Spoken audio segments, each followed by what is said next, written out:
Oi, gente. Bom dia a todos, todas. Nós gostaríamos de começar agradecendo a todos, todas, que permitiram que estivéssemos aqui, compartilhando ideias, caminhos e inquietações. A todos, todas que levantaram esse seminário, esse espaço, essa instituição, na nossa longa volta para casa. Nós também gostaríamos de agradecer a todos os interlocutores, interlocutoras, músicos, musicistas, técnicos de som, engenheiros de som, que com sua generosidade e atenção tornaram possíveis as pesquisas reunidas nessa comunicação. Por fim, saudar a todos, que a gente tenha uma boa manhã de trabalho.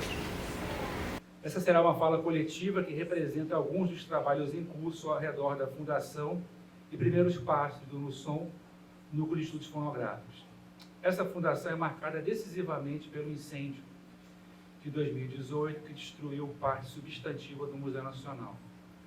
A gente começa pedindo especial licença aos demais colegas do núcleo, ligados ao PPGás, porque a ideia foi trazer trabalhos que pudessem representar algumas frentes de investigação, mas nós também poderíamos trazer elementos dos trabalhos de Tiago Saleitão dos Santos, sobre a invenção da rítmica afro-brasileira em Pernambuco, ou os trabalhos de Hugo Maxino Caraminha, sobre a relação entre xamanismo e música, entre os caipor, ou mesmo o modo como algumas das discussões que a gente tem feito afetaram outros trabalhos não ligados diretamente aos temas sonoro-fonográficos, como o de Mariane Vieira, que realiza na sua tese uma etnografia da produção das entrevistas em situação de crise, ou alguma atenção aos elementos sonoros da vida dos quicholanistas, feita por Anaí Chaparro.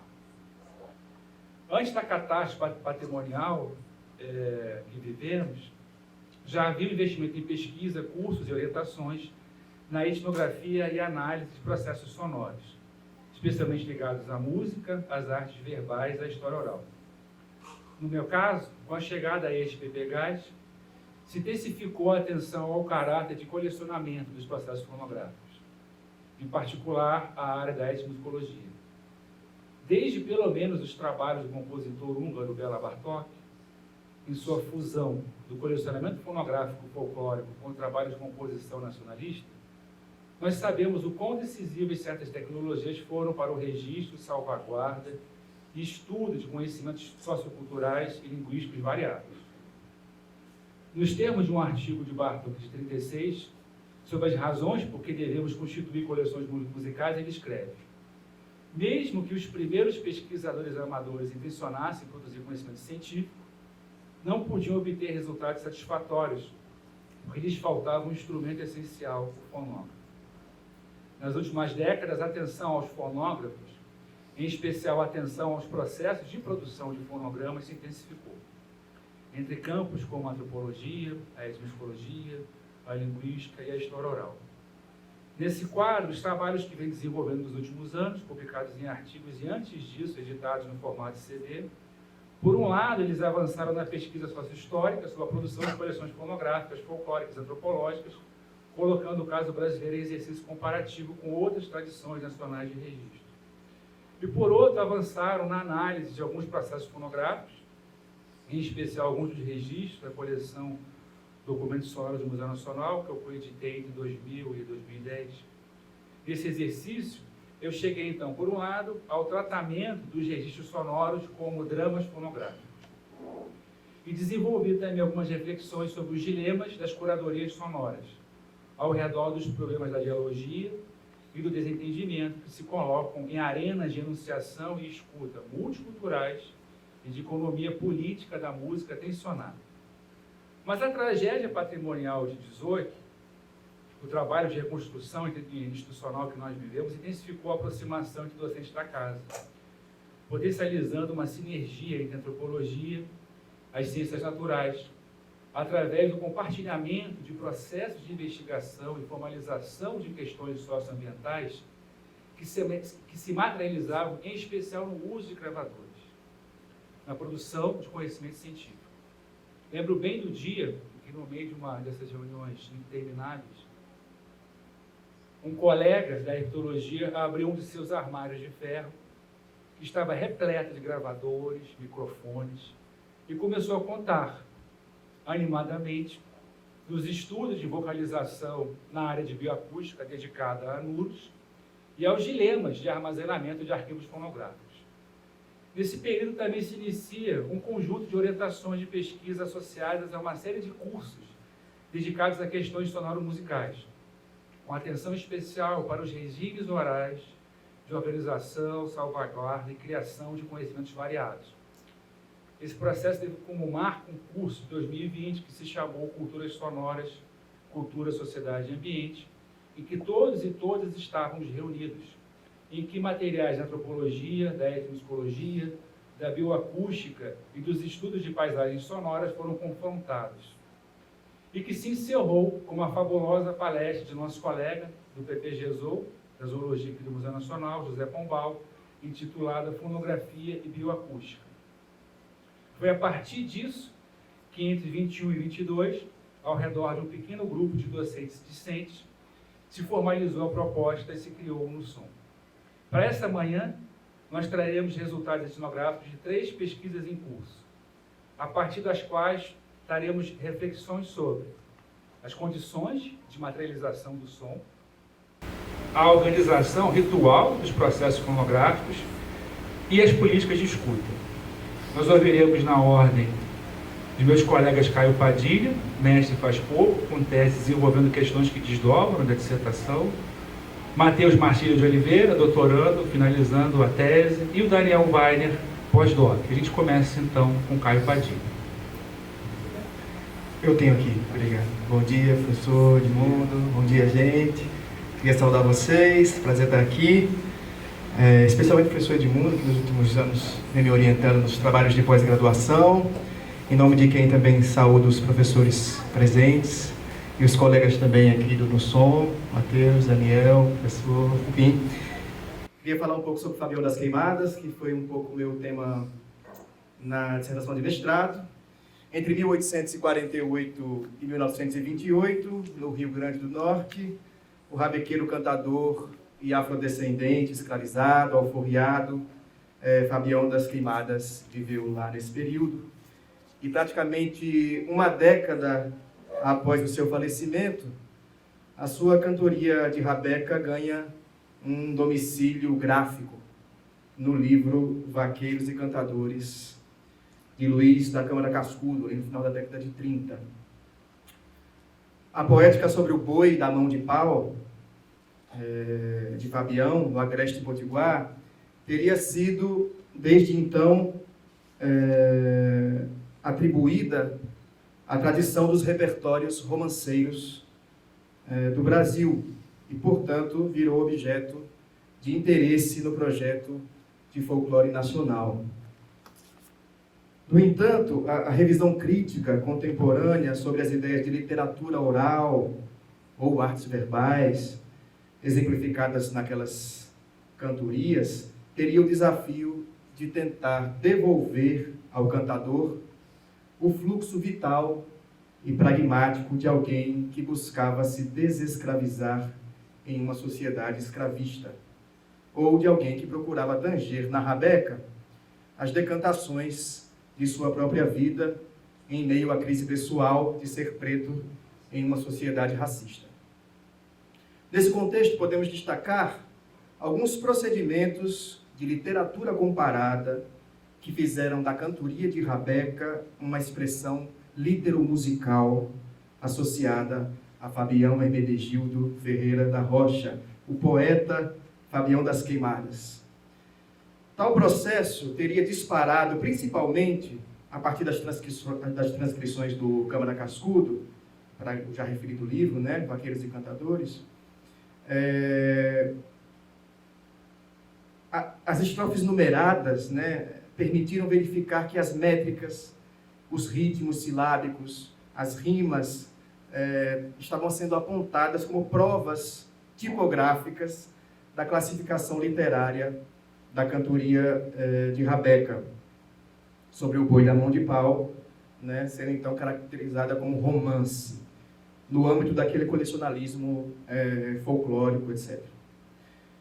Ao mesmo tempo, aquelas práticas de letramento, né, imputadas à escuta da cantoria do rabequeiro Fabião permitiram sugerir aos leitores uma antiguidade ibérica do repertório romanceiro, causando algum efeito de extemporaneidade às práticas daquele rabequeiro cantador, que afinal estava vivendo sua própria voz como uma posse fugaz do presente.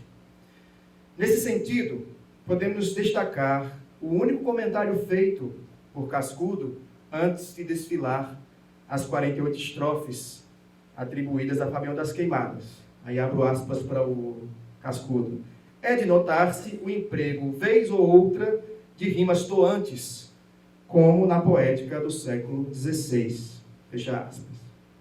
A chave de classificação literária do repertório romanceiro de Fabião das Queimadas propiciou certo silenciamento das ressonâncias extraliterárias da rabeca, que se misturavam à voz do cantador. Portanto, o interesse intelectual pela cantoria, um tanto quanto restrito ao regime escrito, teria colocado em segundo plano as sonoridades da entoação do rabequeiro, bem como seu clamor de autoafirmação em um projeto pessoal de alforriar-se no agreste potiguar do século XIX e XX, a virada do século ali. Em síntese, o caso Fabião das Queimadas nos colocou diante do desafio antropológico de imaginar um movimento de migração da cantoria de rabeca, do regime editorial em direção ao regime auditorial. O que nos demandou uma análise sobre a produção da escuta através dos relatos etnográficos, jornalísticos, testemunhais,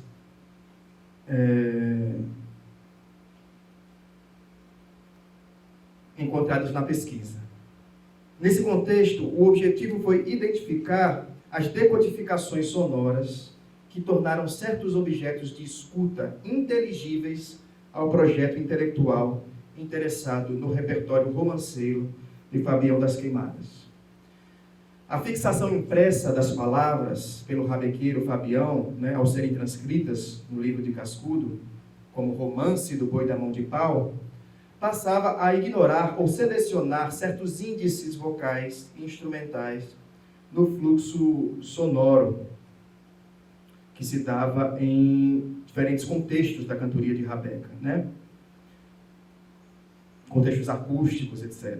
De modo que o que chamamos de escuta folclórica da cantoria de rabeca nada mais seria do que a forma que o som da cantoria de rabeca teria servido ao elucidário de prosódias, consonâncias, pronúncias, colocações pronominais e outros elementos líteros sonoros que compuseram os relatos de escuta da cantoria de rabeca desde então. Eu vou me desdobrar um pouquinho sobre a vida social das coisas e mais especificamente a vida social dos instrumentos musicais, a etapa de amadurecimento da pesquisa ao longo desses últimos 8 anos. 8? 8 anos. 8. E as eventuais reverberações dessa pesquisa.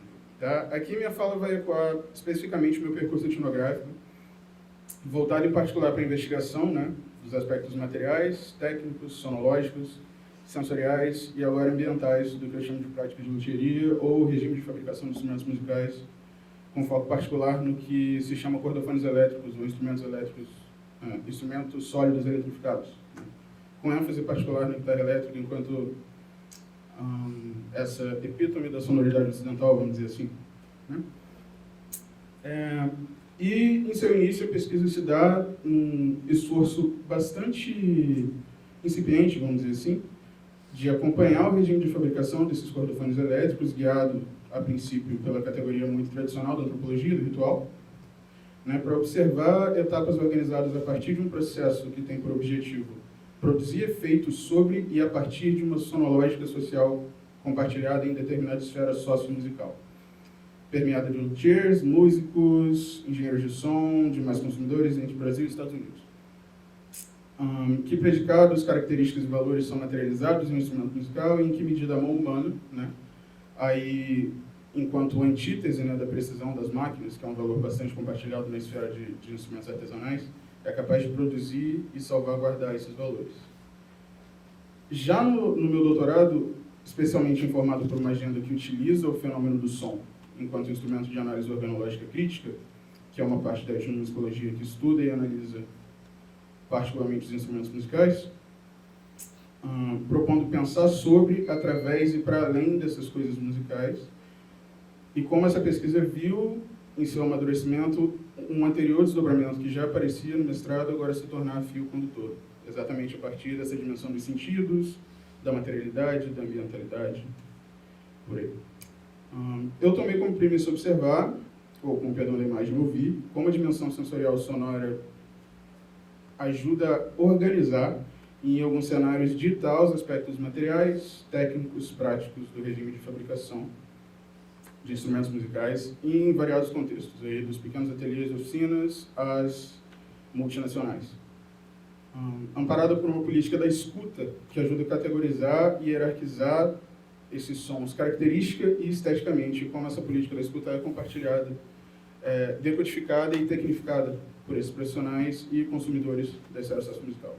Tá? A partir da categoria timbre, que aqui é um valor muito preponderante, né, principalmente no comércio desses instrumentos musicais, eu observo como esses predicados, aqui chamados valores sonoros, são compartilhados e ouvidos a partir de uma intrincada política da escuta e de uma refinada técnica sensorial, capaz de traduzir esses predicados, né, e materializá-los a partir de técnicas e matérias-primas específicas. De mesma sorte, a observação da permanência e disputa desses valores timbrísticos elucida ou amplifica reverberações a níveis mercadológicos, econômicos e ambientais. A atenção à vida social dos instrumentos musicais, agora também capilarizada em um fluxo de suas partes, né? A subpartição desses materiais como metais, ossos, árvores específicas, né? Trazendo à frente um complexo arcabouço técnico, sensorial, material, científico, logístico e valorativo a ser dominado por esses profissionais e por consumidores desses objetos em específico. Além do trabalho etnográfico, a atenção ao exercício de materialização desse imaginário sonológico também se deu a partir da minha primeira experimentação em construir um instrumento musical para entender, né, como tudo funciona material, técnica e logisticamente. O que teve efeito em vários outros aspectos da vida social das coisas e ajudou a lançar luz e amplificar algumas vozes referentes à maneira com como esses profissionais se organizam em um mercado que atravessa globalmente de comunidades florestais a palcos de festivais. O esforço tem se provado particularmente frutífero ao observar a relação quadripartida entre sensorialidade, materialidade, ambientalidade e som, e como esses potenciais enredamentos, aqui materializados na forma de uma das epítomes da cultura sonora ocidental, ajuda também a derrubar a ideia de um isolamento anecoico do trabalho artesanal. Já havia de se prever, instrumentos musicais jamais seriam feitos em silêncio. Inicialmente, então, agradecer pela oportunidade de estar aqui apresentando um pouquinho do meu trabalho, dentro do contexto do mundo do som. Parabenizar também pela organização aqui do evento, a todos. E, então, vou começar falando um pouquinho sobre o meu trabalho de pesquisa nos últimos anos. Eu vou ler aqui o texto que eu preparei. E assim começo, então. O cenário multifuncional e instável da fonografia no contexto brasileiro, no qual vigora a transformação acelerada nas últimas décadas, vem sendo tema de interesse de minhas pesquisas há cerca de 10 anos. Ao realizar trabalho etnográfico-analítico dedicado ao estudo de certo tipo de processo fonográfico, da etapa de gravação à sua difusão e consumo, tenho procurado avançar de uma agenda focada em aspectos industriais para a compreensão direcionada, calcada nas contribuições que a categoria geral som pode oferecer, o que decorre também de aprendizados recentes em disciplinas ministradas no PPGás, junto à professora Edmundo. Venho acompanhando, assim, situações de produção musical in loco, nas quais figura a força encantadora e misteriosa de ambientes controlados de registro e sua capacidade de alargar a sensibilidade humana. Daí decorre, entre outras, a possibilidade de sua conceituação como uma espécie de ritual, que comportaria 3 momentos centrais: pré-produção, produção e pós-produção. Neste, interações racionalizam e sequenciam etapas, encadeando operações que contribuem para a constituição de certa aura de sacralidade, a partir da relativização das sensações cotidianas de espaço e tempo.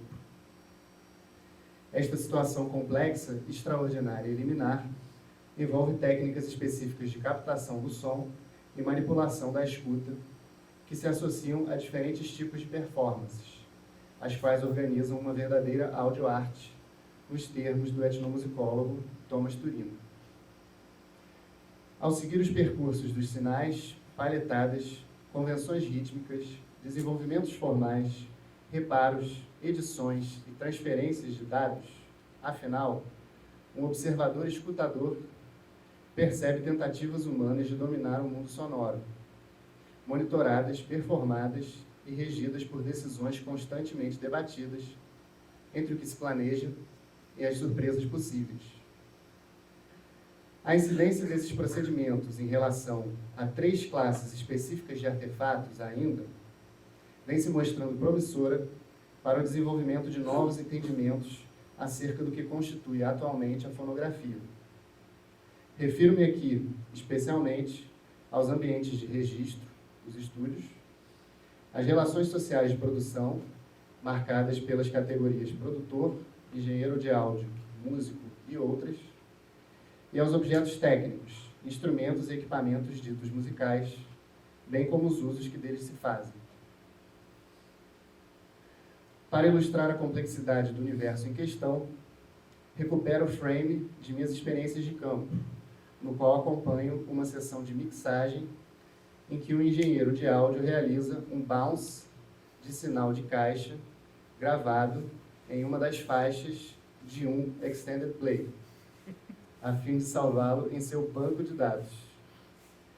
A contratante do serviço havia demandado mais punch para o som da peça em seu primeiro recal. Entretanto, em um segundo momento, considerou que o mesmo ficara artificial. Seu interlocutor, satisfeito com o resultado ao qual chegara, resolveu então salvar a operação realizada, sintetizando o som arquivado a partir de uma única caixada, que seria menos do que 1 segundo, do ataque à saída do sinal. Ao manipular equipamentos virtuais e analógicos, como um plugin de Transient Designer e equalizadores, o engenheiro trabalhava com a possibilidade das frequências sonoras ficarem mais espetadas, o que alteraria a dinâmica entre as notas. Lembrando da infinidade de equipamentos que podem ser processados em paralelo pelo software de áudio Pro Tools HD10, este personagem parecia desenhar, afinal, um mundo sonoro mágico, misterioso, hipersensorial, fragmentável e miniaturizado, embora assumisse alguns dos limites da produção da magia ao apontar para um equipamento. Aí abre aspas. Esse aqui, por exemplo, não vou te enganar não, eu não sei mexer perfeitamente nele. Fecha aspas. Entre o segredo e a revelação de certas técnicas e tecnologias, em suma, os diferentes moduladores do fenômeno destacado podem oferecer subsídios para a antropologia, ao nos permitir compreender novas práticas classificatórias, o funcionamento de diferentes tipos de mercado, o ethos de mundos laborais específicos e a capacidade das coisas transformarem valores em uma espécie de fantasia real. Bom, então, umas reflexões finais, né? A gente queria, então, ressaltar os primeiros pontos de chegada, gerais e provisórios desses exercícios, né? Acho que o primeiro é o rendimento de etnografias de processos sonoros fonográficos. Seja no campo do colecionamento e etnografia de artefatos musicais, seja nas artes verbais, seja na história oral, seja na bioacústica, dar atenção à situação negligenciada da situação negligenciada. É assim que o Goffman trata o estudo de fala, né? Atentar para os gravadores ligados ou desligados, quais performances verbais são ativadas on and off the record, dentro de que políticas da enunciação e da escuta na produção social da memória. Como escreveu faz algum tempo Maria Isaura Pereira de Queiroz, em suas variações sobre a técnica do gravador, abre aspas, o gravador parece à primeira vista um instrumento técnico próprio para anular, ou ao menos, diminuir o possível desvio trazido pela intermediação do pesquisador. Mas logo se viu, no entanto, que o poder da máquina não era absoluto e nem mesmo tão grande quanto se havia suposto. Um segundo ponto é o dos debates e arenas que as economias políticas da produção do som, e aqui eu cito o trabalho de Attali, configuram. Por um lado, políticas de representação fonográficas da cultura e do ambiente, que se espraiam por LPs, CDs e, nos últimos tempos, plataformas, nos muitos segmentos em que a produção fonográfica se organiza, os regimes de fabricação de instrumentos e fonogramas musicais, e, finalmente, as disputas pela objetivação sonora e produção da escuta, da cultura e do ambiente. E, finalmente, um terceiro ponto, para fechar, é o da relação entre fonografia e processos científico-humanistas. A produção e o uso da evidência fonográfica e a organização, disponibilização do grande arquivo sonoro científico-humanista e seus dilemas de salvaguarda, divulgação, edição, ou, para usar uma imagem de ontem, montagem e, mais recentemente, restituição. Esse ponto pode permitir mais uma aproximação entre áreas do Museu Nacional. Afinal, o que faremos com os arquivos, fonogramas e suportes técnicos das línguas indígenas? O que faremos com os arquivos musicais? O que faremos com os arquivos da herpetologia? O que faremos com os arquivos da ornitologia? Como poderemos pensar uma política de memória fonográfica para casa? Esses são alguns dos bons dilemas que se colocam e veremos para onde conseguiremos caminhar. Obrigado, gente.